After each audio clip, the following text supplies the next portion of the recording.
Hello friends, ಎಲ್ಲರಿಗೂ ನಮಸ್ಕಾರ. Welcome to my channel ನಮ್ಮ ಊರ ಅಡುಗೆ. ಇವತ್ತು ನಮ್ಮ ಚಾನಲ್ನಲ್ಲಿ ಸಿಂಪಲ್ಲಾಗಿ ಎಳ್ಳು ಲಡ್ಡು ಮಾಡೋದು ಹೇಗೆ ಅಂತ ತೋರಿಸ್ಕೊಡ್ತೀನಿ.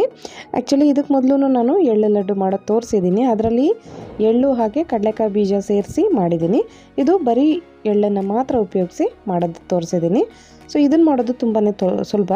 ಸೊ ಇದಕ್ಕೆ ಬೇಕಾಗಿರುವಂಥದ್ದು ಬರೀ ಎಳ್ಳು, ಬೆಲ್ಲ ಹಾಗೆ ಒಂದು 3ರಿಂದ 4 ಏಲಕ್ಕಿ ಇಷ್ಟಿದ್ರೆ ಸಾಕು.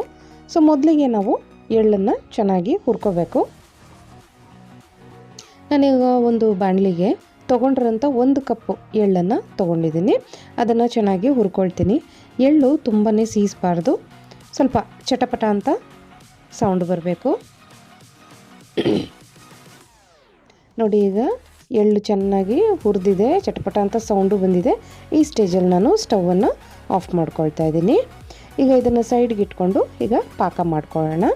ಬೆಲ್ಲ ನಾನು 1:1 ತೊಗೊಂಡಿದ್ದೀನಿ. 1 ಕಪ್ಪಿಗೆ 1 ಕಪ್ ಆಗೋಷ್ಟು ತೊಗೊಂಡಿದ್ದೀನಿ. ನಿಮಗೆ ಬೆಲ್ಲ ಕಮ್ಮಿ ಬೇಕು ಅಂದರೆ ಸ್ವಲ್ಪ ಕಮ್ಮಿ ತೊಗೋಬೋದು, ಜಾಸ್ತಿ ಬೇಕು ಅಂದರೆ ಜಾಸ್ತಿನೂ ಸಹ ಹಾಕ್ಕೋಬೋದು. ಈಗ ಒಂದು ತವಾನಲ್ಲಿ ತೊಗೊಂಡಿರೋಂಥ ಬೆಲ್ಲನ ಸೇರಿಸ್ಕೊಳ್ತಾ ಇದ್ದೀನಿ. ಇದಕ್ಕೆ ನಾವು ನೀರನ್ನು ಸೇರಿಸ್ಬೇಕು. ಜಾಸ್ತಿ ನೀರನ್ನು ಸೇರಿಸ್ಬಾರ್ದು.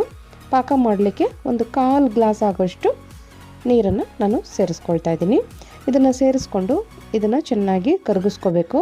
ನೀವು ಸ್ಟವ್ನ ಮೀಡಿಯಮ್ ಫ್ಲೇಮಲ್ಲಿ ಇಟ್ಕೊಳ್ಳಿ, ತುಂಬ ಹೈ ಫ್ಲೇಮಲ್ಲಿ ಇಟ್ಕೊಳ್ಳೋಕೆ ಹೋಗಬೇಡಿ. ಮೀಡಿಯಮ್ ಫ್ಲೇಮಲ್ಲಿ ಇಟ್ಕೊಂಡು ಇದನ್ನು ಚೆನ್ನಾಗಿ ಕರಗಿಸ್ಕೊಳ್ಳೋಣ. ಬೆಲ್ಲ ಚೆನ್ನಾಗಿ ಕರಗುತ್ತೆ. ಇದು ಒಂದು 2ರಿಂದ 3 ನಿಮಿಷ ಆಗುತ್ತೆ. ಸೊ ಬೇಗನೆ ಕರಗುತ್ತೆ. ಚೆನ್ನಾಗಿ ಪುಡಿ ಮಾಡ್ಕೊಂಡಿದ್ರೆ ಬೇಗನೆ ಕರಗುತ್ತೆ. ಸೊ ಈ ಸ್ಟೇಜಲ್ಲಿ ನಾವೇನು ಮಾಡೋಣ, 1 ಸ್ಪೂನ್ ಆಗೋಷ್ಟು ಸಕ್ಕರೆನ ಸೇರಿಸ್ಕೊಳ್ಳೋಣ. ಸಕ್ಕರೆನ ಸೇರಿಸೋದ್ರಿಂದ ಟೇಸ್ಟು ತುಂಬಾ ಚೆನ್ನಾಗಿರುತ್ತೆ. ಸೊ ಇದ್ರ ಜೊತೆಗೆ ನಾನು ಸ್ವಲ್ಪ ತುಪ್ಪನೂ ಸಹ ಸೇರಿಸ್ಕೊತಾ ಇದ್ದೀನಿ. ನೋಡಿ, ಚೆನ್ನಾಗಿ ಈಗ ಬೆಲ್ಲ ಎಲ್ಲ ಕರಗಿದೆ, ತುಪ್ಪನೂ ಸಹ ಸೇರಿಸಿದ್ದೀನಿ. ಈಗ ನಾವು ಪಾಕ ರೆಡಿಯಾಗಿದೆ ಅಂತ ಚೆಕ್ ಮಾಡಬೇಕು. ಚೆಕ್ ಮಾಡೋದು ಹೇಗೆ ಅಂತ ಹೇಳ್ತೀನಿ. ಈಗ ಇದಕ್ಕೆ ನಾನು ಏಲಕ್ಕಿ ಪುಡಿನೂ ಸಹ ಸೇರಿಸ್ಕೊಂಡಿದ್ದೀನಿ. ಈಗ ನೀವು ಒಂದು ಬಟ್ಲಲ್ಲಿ ನೀರನ್ನು ತೆಗೆದು ಇಟ್ಕೊಳ್ಳಿ. ನೋಡಿ, ಆ ಬಟ್ಲಲ್ಲಿ ನೀರು ತೆಗೆದಿಟ್ಕೊಂಡಿದ್ದೀನಿ. ಇದರಲ್ಲಿ ನಾವು ಪಾಕ ಮಾಡಿದ್ದೀವಲ್ಲ ಅದನ್ನು ಸ್ವಲ್ಪ ಹಾಕೋಣ. ಹಾಕಿ ಒಂದು ನಿಮಿಷ ಅದನ್ನು ಬಿಟ್ಬಿಡಿ.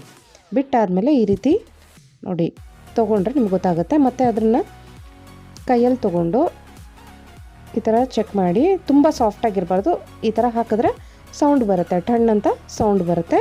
ಆ ಸ್ಟೇಜಲ್ಲಿ ಪಾಕ ರೆಡಿ ಇದೆ ಅಂತ ಅರ್ಥ. ಆಗ ನೀವು ಪಾಕ ಬಂದಮೇಲೆ ಇದಕ್ಕೆ ನಾವು ಎಳ್ಳನ್ನು ಸೇರಿಸ್ಕೋಬೇಕು. ಸ್ಟವನ್ನು ತುಂಬ ಲೋ ಫ್ಲೇಮಲ್ಲಿ ಇಟ್ಕೊಬೇಡಿ. ಇಟ್ಕೊಂಡು ನಾವು ಹುರಿದಿರೋವಂಥ ಎಳ್ಳನ್ನು ಹಾಕ್ಕೊಂಡು ನೀಟಾಗಿ ಬೆರೆಸ್ಕೋಬೇಕು. ಒನ್ಸ್ ಇದು ನೀಟಾಗೆಲ್ಲ ಬೆರ್ತಾಗಿದೆ ಅಂದಮೇಲೆ ನೀವು ಸ್ಟವನ್ನು ಆಫ್ ಮಾಡ್ಕೊಂಬಿಡಿ. ನೋಡಿ, ಈ ರೀತಿ ಬೆಲ್ಲ ಮತ್ತು ಎಳ್ಳು ಎರಡೂ ಚೆನ್ನಾಗಿ ಮಿಕ್ಸ್ ಆಗಬೇಕು. ಸೊ ಈ ಸ್ಟೇಜಲ್ಲಿ ಮಿಕ್ಸ್ ಮಾಡಿದ ತಕ್ಷಣ ನಾವು ಉಂಡೆ ಮಾಡೋದಕ್ಕೆ, ಲಡ್ಡು ಮಾಡೋದಕ್ಕೆ ಆಗೋದಿಲ್ಲ, ತುಂಬಾ ಬಿಸಿ ಇರುತ್ತೆ. ಸೊ ಈ ರೀತಿ ಮಿಕ್ಸ್ ಮಾಡಿಬಿಟ್ಟು ಒಂದು 5 ನಿಮಿಷ ತಣ್ಣಗಾಗೋದಕ್ಕೆ ಬಿಡಿ. ಅಷ್ಟರಲ್ಲಿ ತಣ್ಣಗಾಗಿರುತ್ತೆ. ಆವಾಗ ನೀವು ಇದನ್ನು ಉಂಡೆ ಮಾಡ್ಕೋಬೋದು. ಕೈಗೆ ಎಣ್ಣೆ ಅಥವಾ ತುಪ್ಪ